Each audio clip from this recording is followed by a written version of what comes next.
বেংগলীৰ মই প্ৰতিবাদ দেখা নাই। কোনোবাই কৈ আছে, কিন্তু মইতো প্ৰতিবাদ দেখা নাই। মই নাভাবো কোনোবা বেংগলী মানুহে কিবা ডি ভোটাৰক লৈ প্ৰতিবাদ কৰিব বুলি। মই যেতিয়া দেখাই নাই, প্ৰতিবাদ কৰা বুলিনো কম কেনেকে। 5টা সমষ্টিত আমি ভাৰতীয় জনতা পাৰ্টীয়ে নিৰ্বাচন খেলিছো, আৰু আজি আমি তামুলপুৰ জিলাৰ 5টা সমষ্টিৰ যিখিনি আমাৰ কোৰ কমিটিৰ কাৰ্যকৰ্তা তেখেতসকলৰ লগত আলোচনা কৰিলো নিৰ্বাচনৰ ব্যৱস্থাটো কেনেকে আগবাঢ়িব। আৰু আজি ৰাতিপুৱাও মই দৰংগাজুলিত সভা কৰিছো, নাগৰিজুলিত সভা কৰিছো। যি উৎসাহ আমি দেখিছো, তামুলপুৰৰ 5টা সমষ্টি আমি জিকিম, চিন্তা কৰিব লগা নাই। মাত্ৰ আমাৰ দলৰ যিটো সংগঠন, সেই সংগঠনটো কেনেকে সম্পূৰ্ণ দায়িত্বশীলভাৱে কামত লগাব পাৰে, এই কামখিনি আমাৰ চলি আছে। আৰু খুব সুন্দৰ পৰিৱেশ। এইবাৰ বিটিআৰত বিজেপিক ভোট দিবলৈ ৰাইজ উত্ৰাৱল হৈ আছে। তামুলপুৰ জিলাৰতো 5টা চিটে আমি জিকিব পাৰিম, সেই ধৰণৰ পৰিৱেশ।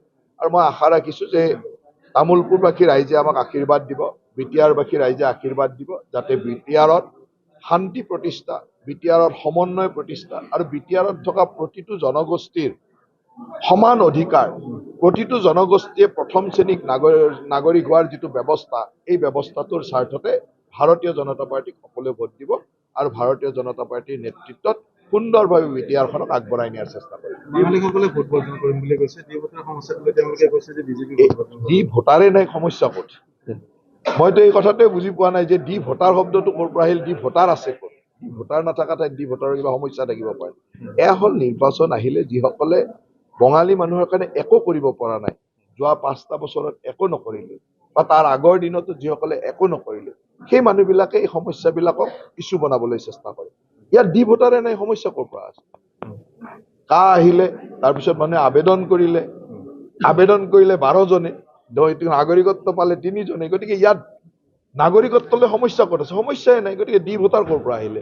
ডি ভোটাৰৰ সমস্যা ইয়াত অলপো নাই। মাত্ৰ এটা ইছ্যু বনাবৰ কাৰণে এচাম মানুহে চেষ্টা কৰিছে, কিন্তু সেই চেষ্টাৰো লাভ নাই।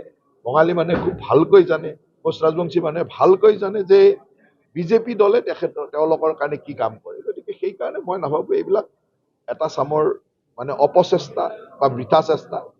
অপচেষ্টা বা বৃথা চেষ্টাৰ একো কাম নাই। গৃহ মন্ত্ৰালয়ৰ অধিৱেশন আজি জাৰি কৰিলে। গৃহ মন্ত্ৰালয়ৰ অধিৱেশন জাৰি কৰিলে লুৰিণজ্যোতি গগৈ খুব প্ৰকাশ কৰিছে। এতিয়া লুৰিণজ্যোতি গগৈ যে ৰাহুল গান্ধীৰ ওচৰত গৈ ভৰি চুইছিলে, তেতিয়া তেওঁ ক্ষোভ প্ৰকাশ কৰিছিল নে নাই? যিজন মানুহে ৰাহুল গান্ধীৰ ভৰি চুব পাৰে, তেওঁৰ কথাৰ আৰু অসমীয়া মানুহৰ মূল্য ক'ত আছে? ৰাহুল গান্ধী, যিয়ে 855জন শ্বহীদ, অসম আন্দোলনৰ 855জনৰ শ্বহীদৰ কেঁচা তেজৰ দাগবিলাক তেওঁলোকৰ বাপেক আইতাকৰ গাতে লাগি থকা নাই জানো?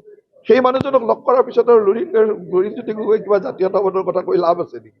এতিয়া এনেকুৱা জাতীয়তাবাদীৰ কথা নুসুধিব। যোন প্ৰকৃত জাতীয়তাবাদ কৈছে তেওঁলোকৰ কথা সুধক। লুৰিণজ্যোতিৰ কথা সুধিনো কি লাভ আছে? লুৰিণজ্যোতি গগৈতো ৰাহুল গান্ধীৰ ওচৰত আত্মসমৰ্পণ কৰিছে। এতিয়া ৰাহুল গান্ধীৰ ওচৰত আত্মসমৰ্পণ কৰা ব্যক্তি আৰু জাতীয়তাবাদৰ কথা কৈ লাভ নাই।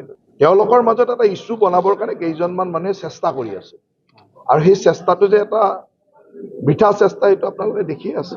আৰু আজিৰ পৰা যেতিয়া আমি ফিল্ডত নামিলো, সক্ৰিয় হলো, তাৰপিছত আৰু বঙালী মানুহক কেনেকে বুজাব যে ডি ভোটাৰৰ কিবা সমস্যা আছে? এইকেইদিন নিৰ্বাচন যিহেতু এটা পৰ্যায়ত আছিল, নিৰ্বাচনৰ কেম্পেইনিঙৰ পৰ্যায়লৈ অহা নাছিল, কিবা কিবি অলপ বৃথা চেষ্টা এটা কৰি চাইছে। বিটিচি নিৰ্বাচনত কিমান সংখ্যক ভোট লৈ জয়ী হ'ব?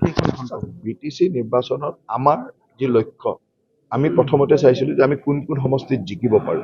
জিকিব পৰা সমষ্টিক কণ্টেষ্ট কৰিব পৰা সমষ্টি আমি 30টা সমষ্টি পাইছো, আৰু 30টাতে আমি নিৰ্বাচন খেলিছো, আৰু 30টাতে অত্যন্ত প্ৰতিদ্বন্দ্বিতাৰে আমি নিৰ্বাচনত জয়ী হোৱাৰ সম্ভাৱনা আছে। সেইকাৰণে আমাৰ কথাটো হ'ল যে নিৰ্বাচন আগবাঢ়ি গৈ থাকিব, তেতিয়া আমি সংখ্যা কোৱাৰ কথা বা সংখ্যাৰ কথা আহিব। কিন্তু আমাৰ নিৰ্বাচন খেলোতে আমি হিচাপ কৰিছো যে কোনকেইটা সমষ্টিত আমাৰ সংগঠন ভাল। এই 30টা সমষ্টিত আমি সংগঠন নিৰ্বাচন খেলিব পৰা পৰ্যায়ত আছিল, আৰু 30টাত আমি খেলিছো। এতিয়া মই ভাবো যে সময় গৈ থাকিব, ৰাইজৰ আশীৰ্বাদ বাঢ়ি গৈ থাকিব, আমাৰ চিটৰ সংখ্যাও বাঢ়ি গৈ থাকিব। ঠিক আছে।